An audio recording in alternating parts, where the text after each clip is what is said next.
And welcome back to Richo. With me in the studio is an old colleague. Well, I shouldn't say the word old, because he's younger than I am, but an old colleague in Peter Baldwin. Welcome, Peter.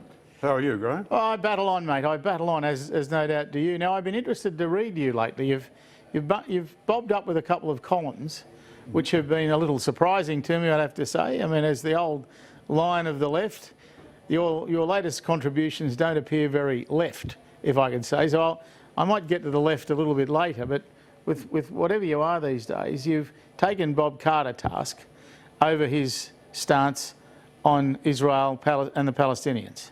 And basically, I think what you're saying is he's given a very one-sided account of what's happened to the Palestinians without mentioning what's happened to the Jews. Is that a fair summation? So the thing that struck me about this Israel-Palestine debate is that, I mean, it's all very well to be critical of Israel, which people on the left tend to be, but I don't think you can do that with any sort of integrity unless you take full account of the nature of the adversaries that they have to deal with. And I had a conversation about a year ago with a professor of philosophy who's very active in the boycott, divestment and sanctions movement, the so-called BDS movement. And I said to him, surely you have to factor in, when you make judgments about Israel, the fact that they've got an opponent like Hamas, which has in its charter an explicit commitment to the complete destruction of their state, and looks forward in Article 7 of their charter, in Article 7, to the complete extermination of the Jewish race. So if you're dealing with people like that, and you know they were part of the so-called unity government with Fatah, you know, you've got to make some allowances for the fact that you know, they want to be secure that people like that aren't going to have the power of life and death over them. Well, I think Hamas, when they took over the Gaza Strip, what is it, about a decade ago, something like that? 2006 they got complete. That's a decade, so that's fair enough. I mean, they've worried me all the way through. But I mean, there are worries about Hamas as well. But I remember I went to Israel with Bob Carr in January 1983. Right.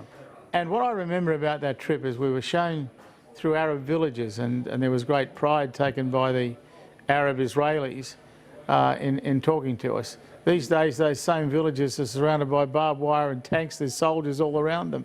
What happened? Well, I think, you know, again, Bob Carr in his article in which he explained his change of position on the Israel-Palestine question. He used to be a champion of Israel and he became a champion. Well, he was the founder, I think, of Labor Friends of Israel. Yeah, that's correct. But in his article, he said, for 25 years, the Palestinians have been committed to negotiation. Now, the reality is that this issue, you know, a two-state solution could have been achieved decades ago, given a reasonable amount of goodwill on the part of the Palestinian negotiators. There was an offer of a two-state solution by Barak under the auspices of Clinton in 2000, 2001, would have given them 97% of the West Bank, East Jerusalem. It wouldn't allow a right of return, a so-called right of return of refugees and their descendants into Israel proper, but it would have offered $38 billion in compensation in lieu of that. So that was on the table, and something similar was on the table under the Olmert government in 2008. But time and again, the sticking point has been the refusal of the Palestinian side to accept a final settlement that would have any sort of Jewish state in place. At the end of the day, and this was spelt out explicitly by Dennis Ross, who was Bill Clinton's chief advisor in the 2000 negotiations, that what they wanted, what was clear, was their ultimate goal was a Palestinian state encompassing all of Israel. Is that true of both Hamas and the other side, and with Abbas and his mates? Dennis Ross, Clinton's chief negotiator, was actually talking about Arafat and Fatah. This is in 2000, 2001. But, I mean, there are a number of sticking points. One is the so-called right of return of all the, not just the original Palestinian refugees, but their descendants, who are the vast majority of the number now. It could be, you know, several millions. Right of return, not just into a future Palestinian state, but into Israel proper. Now that would create the potential for Jews to become a minority, and we know what the fate of religious minorities in all the surrounding states in the region would be. and the real prospect of power being assumed by an organisation like Hamas, or potentially even worse, ISIS, that is committed to exterminating the Jews. So in other words, that scenario creates the possibility of potentially, if it were to be accepted by the Israelis, which it won't be. Which it won't be, no. But were it to be accepted, and this is what the BDS people are demanding, that would set the stage for a second Jewish I don't think genocide. Bob Carr and BDS are one, by the way. No, I think he separates himself from them. Yeah. But does the fact that a majority of the Israeli cabinet is already on record as saying they do not support a two-state solution, does that not make it pretty hard to ever bring one about? Well, the tragedy of this is, in 2005, as you recall, the Israelis made a unilateral pullout from Gaza.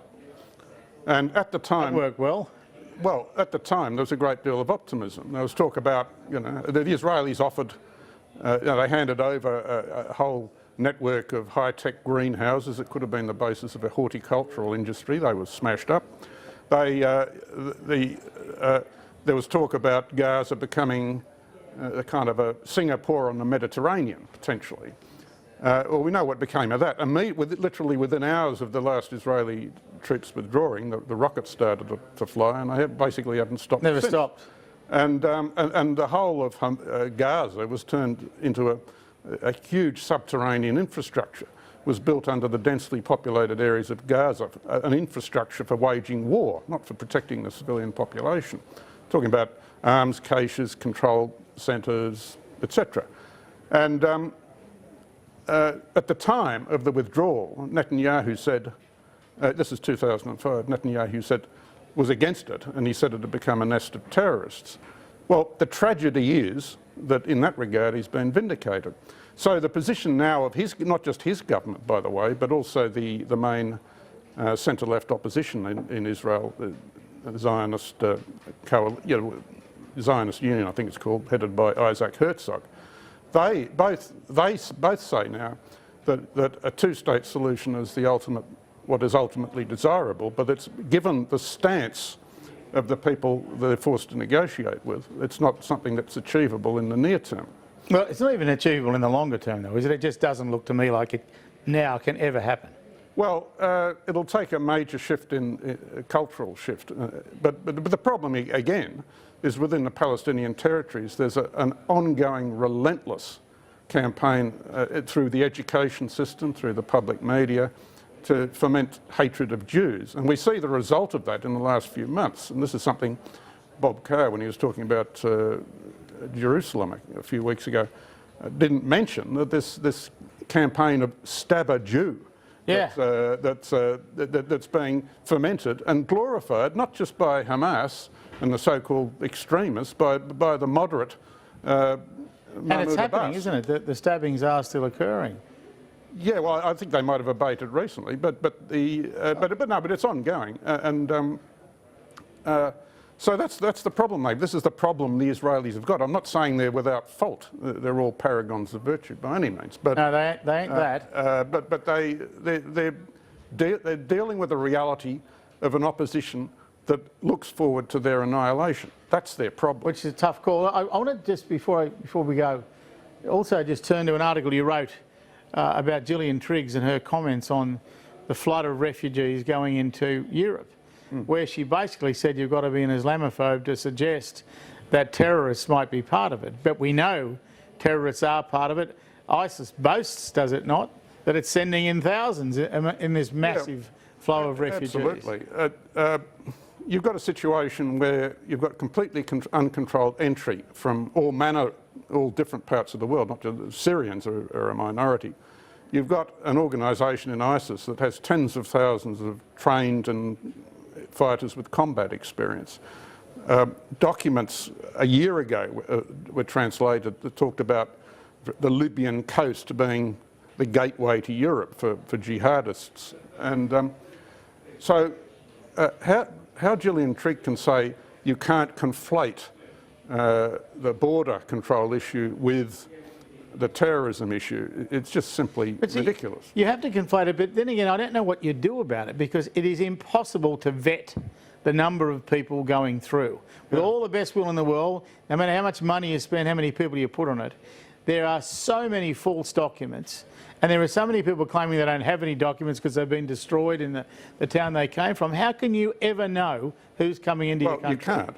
And one of ISIS' capabilities at the moment is to produce very, they've actually got the machines that produce the Syrian identity documents. So they are official in that sense. They are official in that sense. I think the problem with the way the Europeans have handled this is that the idea that the way to give most effective assistance to the undoubtedly very distressed people who've been displaced by the war, that the idea that the most sensible way to assist them is by permanent resettlement in Europe, I think is wrong. The British economist Paul Collier has argued very cogently that things could be done to dramatically improve the living conditions of people in the vicinity. This is in, people who are being accommodated in adjoining countries, to actually make their living conditions decent and to start to provide something in the nature of employment opportunities. For a fraction, I see the Germans are planning to anticipate spending 60 billion euros, I think it is, over the next 2 years handling this influx. With a fraction of that, the living conditions of people in those camps could have been transformed. Fixed up. Now, we've got to leave it, but I must ask you a more general question. As an old lefty, and I knew you in the party all those years ago, you're a lefty every minute that I knew you. What do you call yourself today? Well, I'm still... I mean, are you a member of the party still? Yeah, I'm still a member of the party. So do you consider yourself a left member of the party? I do, but where I depart from the present... I think the left is... I'm not just talking about the Labor left here, I'm talking about the left in a more generic sense. I think it's gone way off the rails with its embrace of identity politics. And I mean, it's epitomised by the obsession with Israel. And the idea, that we've got a state conference coming up with 39, in the foreign policy area, 39 resolutions of Israel, Palestine. That's a country of 8 million people. 17 resolutions on the rest of the world. Even in the immediate vicinity. It does seem like an obsession. Human right, it's a kind of derangement, if you ask me. But unfortunately, it's one that's mirrored, not just throughout the left, but you've got leading left-wing academics saying Hamas and Hezbollah, which we've talked about, should be seen as part of the progressive left. Well, if that's what the progressive left is nowadays, you don't want to be part I don't want to be part of it. But I still believe in the left in the sense that a high priority should be given towards addressing major sources of inequality, poverty, etc., disadvantage. I mean, you can be a left-winger in that sense without buying into all this other nonsense. I'm not sure the left are about that all the time these days, though, are they? No, and that's the trouble. That's the trouble. It's not the left you were in. Yeah, the left that I'm looking at. You asked me what I describe myself as an old-style social democrat. Before this PC nonsense took hold and became the. I hope that's where I am as well. There you go. It took a long time to find common ground, but we got there. Converged, mate. After Indeed, we have. Yeah. Peter Baldwin, an extraordinary character. I'll be back in.